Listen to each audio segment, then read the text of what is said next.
Tanggapin ang pangako ng Panginoon sa buhay mo.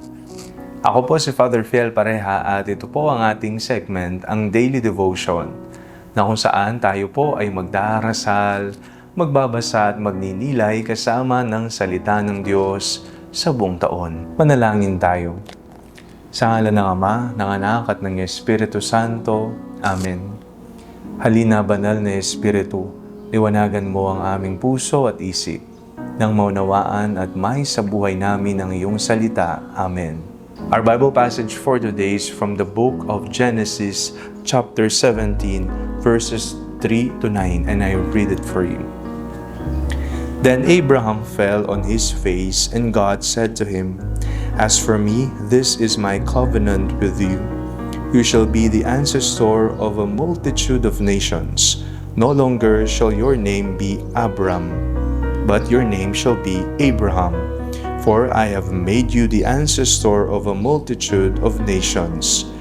I will make you exceedingly fruitful, and I will make nations of you, and kings shall come for you. I will establish my covenant between me and you, and your offspring after you throughout their generations, for an everlasting covenant to be God to you and to your offspring after you. And I will give to you and to your offspring after you the land where you are now an alien, all the land of Canaan, for a perpetual holding, and I will be their God." God said to Abraham, "As for you, you shall keep my covenant, you and your offspring after you throughout their generations." May pangako ang Diyos sa ating lahat. At kapag ang Panginoon ang nangako sa ating buhay, tsak, natutuparin niya ito. Kaiba sa pangako ng tao. Ang tao kapag nangako, madalas napapako, hindi nagagawa, hindi tumutupad sa mga salita.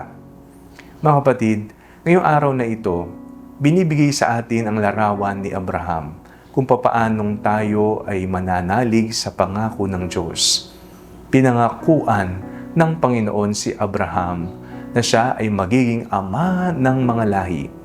He will be the father of many nations. Ang kanyang lahi ay magiging singdami ng buhangin sa dalampasigan, sindami ng mga kumikislap na bituin sa kalangitan. At binigyan sila ng pangakong bibigyan sila ng lupain ng kanyang magiging mga anak, ang kanyang magiging lahi.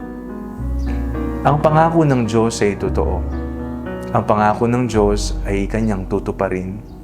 Sa mga pagkakataon na tayo po ay nawawalan ng gana sa buhay, o kaya naman sumusuko na tayo at sinasabi natin sa sarili nating wala namang Diyos. Natutulog ba ang Diyos? Nakikinig ba ang Diyos? Nahihirapan ka sa buhay? Parang walang tumutulong sa iyo? Tandaan mo ang naging kasaysayan ng buhay ni Abraham.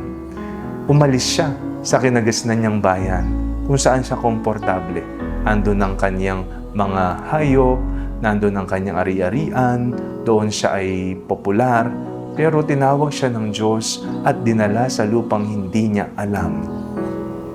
Nanalig siya sa Panginoon na ang pangako ng Diyos ay matutupad.